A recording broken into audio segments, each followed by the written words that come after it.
नमस्कार, मुद्दा देख रहे हैं आप। मैं हूं आपके साथ नेहा दुबे। मणिपुर में जारी हिंसा के बीच केंद्र सरकार ने अब बड़ा कदम उठाया है। इस बार ऑल आउट एक्शन प्लान का मसौदा तैयार किया गया है। देश के सबसे बड़े केंद्रीय अर्धसैनिक बल यानी सीआरपीएफ को लीड रोल में रखा जाएगा। केंद्र सरकार में विश्वस्त सूत्रों के मुताबिक मणिपुर में 24 घंटे ऑपरेशन शुरू होगा। विद्रोहियों और हिंसक वारदातों में शामिल लोगों को उनके ठिकानों से बाहर निकाला जाएगा। पिछले दिनों केंद्रीय गृह मंत्रालय ने मणिपुर में अर्धसैनिक बलों के 2500 अतिरिक्त जवानों की तैनाती की थी। केंद्रीय बलों की 20 कंपनियों में से सीआरपीएफ की 15 और बीएसएफ की 5 कंपनियां शामिल थी। अब बच्चों और महिलाओं सहित 6 लोगों उनकी मौत के बाद सीआरपीएफ की 40 अतिरिक्त कंपनियों को मणिपुर में रवाना करने की तैयारी हो रही है। इसके बाद सेना, लोकल पुलिस और अर्धसैनिक बलों के जवानों की संख्या लगभग 1 लाख के पार पहुंच जाएगी। मणिपुर में हुई हिंसक झड़पों का 1 साल से अधिक हो गया है और अभी तक देश के पूर्वी राज्य में हालात सामान्य नहीं हो पाए हैं। इस बीच बता दें आपको कि हिंसा बीच बीच में भड़क जाती है और ताजा मामला 6 लोगों के अपहरण के बाद अब उनके शव मिलने का है, जिसके बाद राज्य में एक बार फिर से कर्फ्यू लगाना पड़ गया है।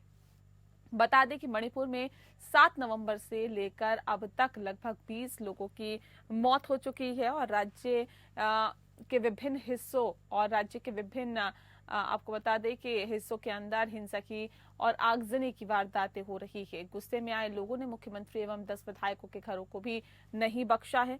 और इसी बीच लोकसभा में विपक्ष के नेता राहुल गांधी ने मणिपुर में हाल ही में हुई हिंसक झड़पों, विचलित करने वाले हालात बताते हुए प्रधानमंत्री नरेंद्र मोदी से राज्य का दौरा करने और क्षेत्र में शांति बहाल करने की दिशा में काम करने को लेकर अपील की है।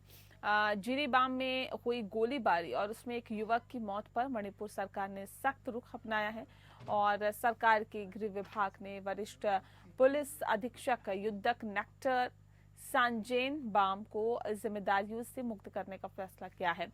साथ ही इस घटना में उच्च स्तरीय जांच के भी आदेश दिए गए हैं। मणिपुर सरकार के गृह विभाग ने एक आदेश जारी कर जिरीबाम गोलीबारी मामले में जांच के लिए 2 सदस्यीय जांच समिति का गठन किया है। उल्लेखनीय है कि रविवार रात को जिरीबाम के बाबूपारा इलाके में प्रदर्शनकारी और सुरक्षा बलों के बीच हुई भिड़ंत में एक प्रदर्शनकारी की मौत हो गई थी, एक अन्य घायल हुआ था।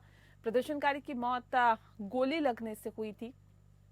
चश्मदीद लोगों का कहना है कि गोली सुरक्षा बलों की तरफ से चलाई गई और गृह विभाग ने खुफिया विभाग के आईजीपी के कबीब और डीआईडी निंगसेन वारगम की सदस्यता वाली समिति को जिरीबाम गोलीबारी मामले की जांच की जिम्मेदारी सौंपी। समिति को 30 दिनों के भीतर अपनी रिपोर्ट विभाग को सौंपने को कहा गया है। मणिपुर में जारी हिंसा को लेकर कांग्रेस ने राज्य और केंद्र सरकार पर तंज भी कसा है। कांग्रेस नेता जयराम रमेश ने सोशल मीडिया पर साझा एक पोस्ट में लिखा है कि कल मणिपुर सरकार ने एनडीए विधायकों की बैठक बुलाई थी, लेकिन इस बैठक में सिर्फ 26 विधायक ही पहुंचे। इसमें से भी 4 विधायक एनपीपी पार्टी के थे, जो कि पहले ही मणिपुर सरकार से समर्थन वापस ले चुकी है। जयराम रमेश ने तंज कसते हुए लिखा है कि दीवार पर लिखी इबारत बिल्कुल साफ है, लेकिन क्या मणिपुर के बड़े सूत्रधार केंद्रीय गृह मंत्री, जिन्हें प्रधानमंत्री ने राज्य की जिम्मेदारी सौंप दी है और आउटसोर्स कर दिया है, इसे पढ़ रहे हैं? मणिपुर के लोगों की असहनीय पीड़ा, दुख और तकलीफ कब तक यूं ही जारी रहेगी? कांग्रेस ने प्रधानमंत्री मोदी को संसद के सत्र से पहले मणिपुर का दौरा करने की मांग की और साथ ही मणिपुर में शांति स्थापित करने में डबल इंजन की सरकार में असफल रहने पर केंद्रीय गृह मंत्री अमित शाह के इस्तीफे की भी मांग की।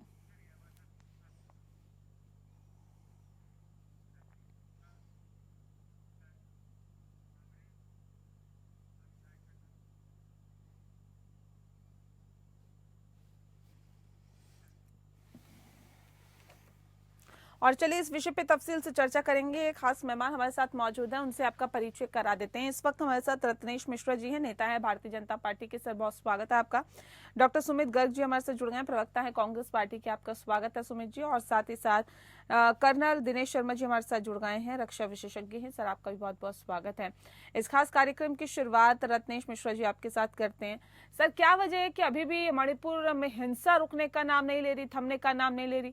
और क्या यूं माना जाए कि अब भी एक बार फिर से यूं कहा जा सकता है कि मणिपुर की सरकार इस हालात को कंट्रोल करने में नाकाम साबित हो रही है? नेहा जी, आपको और सभी साथी पैनलिस्टों को और देश की जनता को मेरी तरफ से जय श्री राम।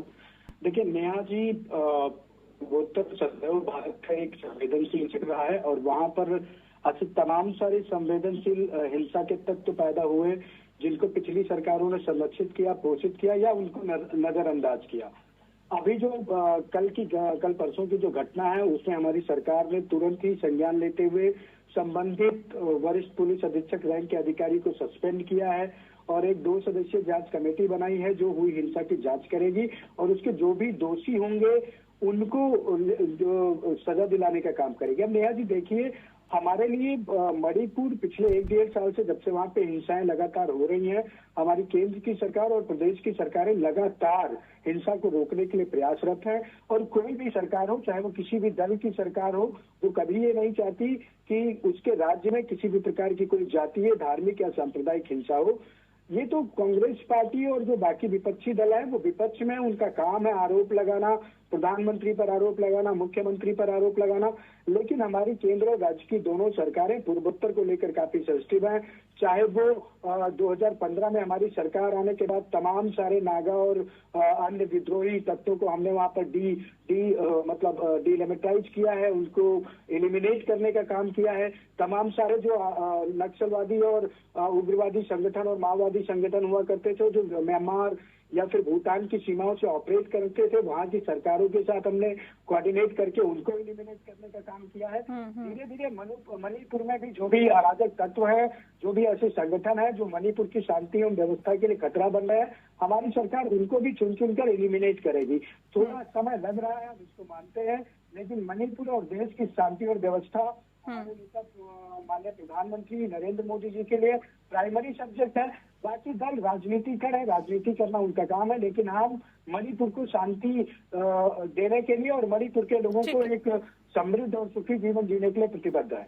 ठीक है, देखिए भारतीय जनता पार्टी तो कह रही है हम मणिपुर के लोगों को शांति देने के लिए और वो खुशी खुशी अपना जीवन यापन कर सके, इसके लिए प्रतिबद्ध है, कटिबद्ध है। लेकिन सुमित जी, आप लोगों को क्यों नहीं दिखाई देता? आप लोग बार बार मणिपुर की सरकार, भारतीय जनता पार्टी को कटघरे में खड़ा करते हैं, क्यों? ये तो कह रहे हैं बिल्कुल कंट्रोल में है हालात।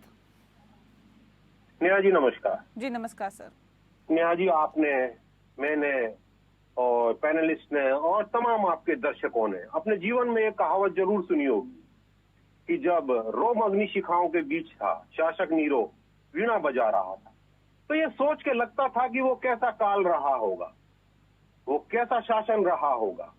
लेकिन आज मुझे बड़े दुख के साथ कहना पड़ता कि मणिपुर और डबल इंजन की सरकार का मुखिया होने का दावा करने वाले नरेंद्र मोदी जी का शासन अपने आप में इस कहावत को चरितार्थ करता है। कितने दुख की बात है, भारत मां का एक अंग जल रहा है और देश के प्रधानमंत्री बटंगे और कटंगे के नारे लगा के अपने वोट की राजनीति कर रहे हैं। जहां तक मैं अगर सही हूं तो मेरे ख्याल से 3 मई 2023 को पहली घटना मणिपुर में घटित हुई थी। लगभग 2 साल होने को आ गए।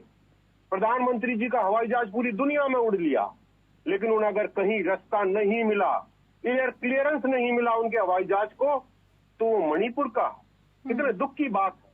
अभी हाल में जो घटना हुई कितनी दर्दनाक है। मिश्रा जी कह रहे थे हमारी जिम्मेदारी है, बिल्कुल आपकी जिम्मेदारी है, और आपकी जिम्मेदारी ज्यादा इसलिए हो जाती है कि वहां डबल इंजन की सरकार के होते, दोनों सरकारों के होते, एक राहत शिविर से, शरणार्थी शिविर से, जिसकी सुरक्षा की गारंटी नरेंद्र मोदी और राज्य की भाजपा सरकार की थी, 6 लोग अगवा हो जाते हैं, 3 महिलाएं और 3 बच्चे, और उनके शव मिलते हैं नदी में, और प्रधानमंत्री और भाजपा के मुंह में दही जम जाता है। आज हालात मणिपुर के ये हो गए कि मुख्यमंत्री का निवास सुरक्षित नहीं है, वहाँ हमले हो रहे हैं, विधायक अपनी जान बचाने के भाग रहे हैं। इन सब की निहादी जिम्मेदारी किसकी है? बड़े आराम से मिश्रा जी कह रहे थे कि हम ये करेंगे वो करेंगे। अरे हुजूर, 2 साल हो गए और मणिपुर आज भी सुलग रहा है और आपके मुंह से आज भी ये निकलता है कि हम जो हालात है उनको बहुत जल्दी नियंत्रण में ले लेंगे। कब? जब हजारों लाशें और बिछ जाएंगी। मैं ये कहने जा रहा हूं, मुझे कहने में कोई आपत्ति नहीं है, कोई संकोच नहीं है कि मणिपुर की सरकार अपना मैंडेट खो चुकी है। लॉ एंड ऑर्डर के सीरियस कंसर्न्स हैं मणिपुर में। मणिपुर की सरकार अल्पमत में आ चुकी है। प्रधानमंत्री जी को चाहिए कि इनडायरेक्ट नहीं, डायरेक्ट वहां का शासन अपने हाथ में ले और उसके बाद अगर जो हिंसा होती है उसकी जिम्मेदारी केंद्रीय गृह मंत्री और प्रधानमंत्री की होगी।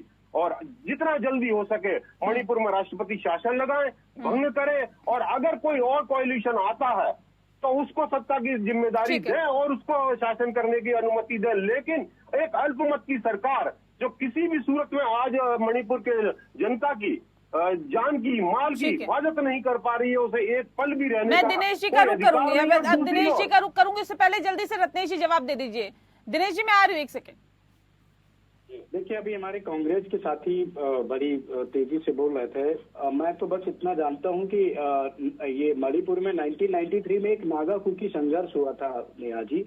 उस समय जो तत्कालीन कांग्रेस थी ना, उनको उन संघर्षों को नियंत्रित न करके उन्होंने क्या किया कि नागा विद्रोहियों को अलग संरक्षण दिलवाया और कुकी से विद्रोही संगठनों को अभी तक जीवित रखा। हमारी सरकार आने के बाद हमने लगातार वहां पे जो विद्रोही संगठन थे, चाहे वो म्यांमार से ऑपरेट होते थे, चाहे वो भूटान से ऑपरेट होते थे, हमने उनको तो क्या कहते हैं रिमूव करने का, उनको एलिमिनेट करने का काम किया। यही नतीजा तो देखिए ना क्या है, आपने क्या किया क्या नहीं किया, किसी से छिपा थोड़ी ना। अरे बिल्कुल, तो देखिए अब फिर वही कह रहे हैं, कांग्रेस पार्टी को राजनीति करनी, अगर उनको लगता है कि मृत्यु पर राजनीति क्या, जो अभी हालात है उसको आप डिनाई कर सकते हैं, आप उसको कह सकते हैं कि जी गलत है। हमने तो कहा ना, अभी वो इतिहास बता रहे थे तो मैंने भी थोड़ा सा 1993 का इतिहास। नहीं, 6 जो महिलाओं और बच्चों समेत 6 लोगों की जो मौत हुई है उसको डिनाई कर देंगे क्या? कांग्रेस के साथी से एक सवाल पूछा। नेहा जी, उनकी सुरक्षा की जिम्मेदारी किसकी थी? वो शरणार्थी शिविर में थे, राज्य सरकार के शरणार्थी शिविर में थे, उसकी सुरक्षा की जिम्मेदारी किसकी थी? क्या मुख्यमंत्री ने ली? क्या केंद्रीय गृह मंत्री ने ली? हम कर रहे हैं, आप अपनी जिम्मेदारियों से तिश्री नहीं कर सकते हैं ना सर रत्नेश जी। ये अपनी जिम्मेदारी से मतलब आप ये कह दीजिए या तो कि देखिए मौजूदा सरकार हालात को नियंत्रित करने के लिए नाकाम है या नहीं हो पा रहा हमसे, वो एक अलग चीज है। एक चीज बताइए, अगर हम नियंत्रित करने में सक्षम ना होते, अगर हम कंट्रोल कर पाने में सक्षम ना होते तो वहाँ पर हम ऐसी फोर्सेज लगा के और वहाँ पर ग्राउंड पे काम करवा रहे होते। अब तक तो इनकी सरकारों की तरह सेनाएं छोड़कर भाग चुके हो। नहीं, इनकी उनकी की बात नहीं है ना सर, बात तो मौजूदा सरकार की है। हाँ जी, 2 साल का जवाब मांगिए इनसे। ये कैसे कह सकते हैं कि हम करने जा रहे हैं? अरे भैया, 2 साल में क्या किया उसका जवाब दीजिए, जनता वो जानना चाहती है। आपने 2 साल में कुछ नहीं किया, आप क्या करोगे? हजारों मणिपुर की जनताओं को मरवा दिया आपने, बहन बेटियों की इज्जत लुटवा दी, सरेआम चौराहे पे नीलाम करा दिया, और इससे ज्यादा आप क्या? नहीं, मणिपुर की हिंसा कोई आज का मैटर नहीं है, ये बरसों से चली हुई है। एक सेकंड सुमित जी, वहाँ पे जो हालात रहे हैं वो आज का मैटर नहीं है, ये बरसों से चले आ रहे हैं। सरकारें वहाँ बदलती है लेकिन हालात जस के तस रहते हैं। लेकिन अब जो हालात पिछले 2 सालों से देखने के लिए मिल रहे हैं वो चिंता का विषय है रत्नेश जी, उसको आप डिनाई नहीं कर सकते कि इतने खराब हालात इससे पहले कभी नहीं हुए वहाँ पर। नेहा जी, मैं वही तो कह रहा हूँ, अगर आप थोड़ा सा अपनी पीसीआर के टीम से मांगेंगे डेटा तो 1993 के नागा कुकी संघर्ष के बारे में डिटेल्स मांग लीजिए। इनकी सरकार ने उन विद्रोही के खिलाफ क्या कार्रवाई की, तो वही विद्रोही आज फिर वही बात है ना कि इन्होंने क्या किया, हाँ, तो हम भी वैसे करेंगे। तो फिर आप में इनमें अंतर क्या है ना सर, आप भी उन्हीं पद चिन्हों पर चल रहे हैं। रत्नेश जी, ये इस तरह के जवाब की जनता उम्मीद नहीं करती। देखिए, अगर आप इस तरह का जवाब देंगे तो ये तर्क नहीं, इसे कुतर्क कहा जाएगा। नहीं, अगर आप सत्ता में हैं सर, मैं बिल्कुल अलाउ नहीं करूंगी कि आप इस तरह की बात करें सर, ऐसी बात करें जिसका कोई मतलब नहीं है सर कि उन्होंने ये ऐसा किया तो हम भी ऐसा करेंगे। उसको साफ कर रहे हैं, कांग्रेस की पिछली सरकारों ने जो काटे बोए तो उसको हम साफ कर रहे हैं। कहाँ कर रहे हैं ना सर? 2 सालों से आपने क्या किया? मैं तो वही हिसाब मांग रही हूँ ना। आप छोड़ दीजिए पिछले 20 सालों से क्या हुआ, 30 सालों से क्या हुआ, 50 सालों से क्या हुआ। मैं तो उन 2 सालों का हिसाब मांग रही हूँ जो आपने किया। अगर आज भी अगर हिंसा हो रही है, आज भी मौतें हो रही है सर, तो ये बड़ा सवाल खड़ा करता है। इस बात को आप क्यों नहीं मानते हैं? कर्नल दिनेश शर्मा जी, सर मैं आ रही हूँ, नहीं, अब मैं आ रही हूँ, 1 सेकंड रुक जाइए। अब सुनते हैं। आपके पैनल में रक्षा विशेषज्ञ हैं, उनसे आप एक सवाल नहीं, मैं पूछ लूंगी, मेरा काम पूछना है। के नागा और कुकी विद्रोहियों के साथ वहाँ की सरकार ने क्या किया था, ठीक है, उनको भी एलिमिनेट करने का काम 2015 के बाद हमने आने के बाद। सर ये जो हालात है, मैं आ रही हूँ, प्लीज ऐसे में क्या हुआ था, ये बात करने की है क्या? रत्नेश जी 1 सेकंड। आज क्या हो रहा है? आज की धरती की बात करिए साहब। कल को क्या हुआ? 1857 में क्या हुआ था? आज वर्तमान में जिए। आज आप वर्तमान में आप शासन कर रहे हैं। जिसके घर खुद शीशों के होते हैं ना, वो दूसरों के घरों पे पत्थर नहीं फेंका करते। इस बात को समझ लीजिए कि जिसके घर खुद शीशे के होते हैं वो दूसरों के घरों पे पत्थर नहीं फेंका करते। क्या हुआ था, क्या हो रहा है और क्या आगे हो सकता है सर, जनता सब देख रही है, हम लोग भी सब देख रहे हैं। कर्नल दिनेश शर्मा जी, सीधा रुख मैं आपका कर लेती हूँ सर। ये जो 6 मौतें हुई, इसके बाद सीआरपीएफ की 40 अतिरिक्त कंपनियों को मणिपुर में रवाना करने के लिए तैयारी हो रही है। इसके बाद सेना, लोकल पुलिस और केंद्रीय अर्धसैनिक बलों के जवानों की भी संख्या लगभग 1 लाख के ऊपर पहुंच जाएगी। ये हालात को कंट्रोल करने की कोशिश, लेकिन लग रहा है जो हालात फिलहाल बने हुए हैं, ये पिछले 2 सालों की खास तौर पे मैं बात करूं, तो इनसे चीजें कंट्रोल में आएगी। नेहा दुबे मैडम, जय हिंद। जय हिंद सर। इस प्रकार की भी हिंसा आंदोलन ओवरनाइट नहीं होता, उसके पीछे एक बहुत बड़ी पृष्ठभूमि होती है। हाँ। अगर हमने टाइम टू टाइम जो है, जो लोगों की समस्याएं हैं, जो चैलेंजेस हैं, अगर उनके ऊपर जाति तौर के ऊपर ध्यान दिया होता, तो आज हम इस स्थिति में नहीं पहुंचते हैं। मैं एज ए पॉलिटिशियन नहीं बात कर रहा हूँ, मैं बात कर रहा हूँ कि आपको समझना पड़ेगा कि मणिपुर एक छोटा लेकिन विविधतापूर्ण राज्य है। हाँ। जहाँ पर 30 से अधिक जनजातियां और समुदाय रहते हैं। इनमें प्रमुख रूप से है मैती, नागा और कुकी समुदाय के शामिल हैं। अभी क्या है जो बेसिक है कि यहाँ पे हेलो जी सुन पा रहे हैं सर, बताएं जी। यहाँ पे 90% जो है पहाड़ी इलाका है और जो मेजॉरिटी में मैती समुदाय है वो इम्फाल घाटी में रहता है।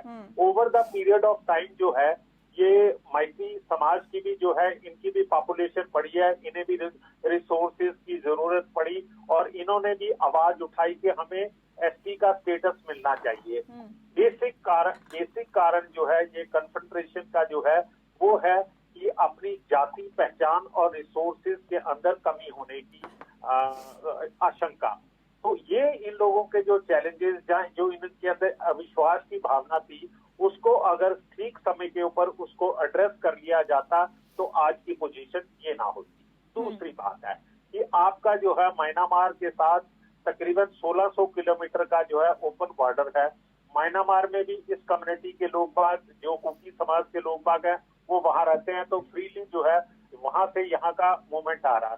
मैती समाज का ये है, उनकी ये आशंका है कि ये जो माइग्रेशन वहां से यहाँ हो रहा है, इससे डेमोग्राफिक प्रोफाइल के अंदर बदलाव आ रहा है, जिससे कि उनको इस विषय के बारे में चिंता है। तीसरा कारण ये है कि ये ओपन बॉर्डर होने की वजह से तो जो एंटी सोशल एलिमेंट है, ड्रग ट्रैफिकिंग है, वेपन आना है, वो सारे के सारे वहां आ रहे हैं।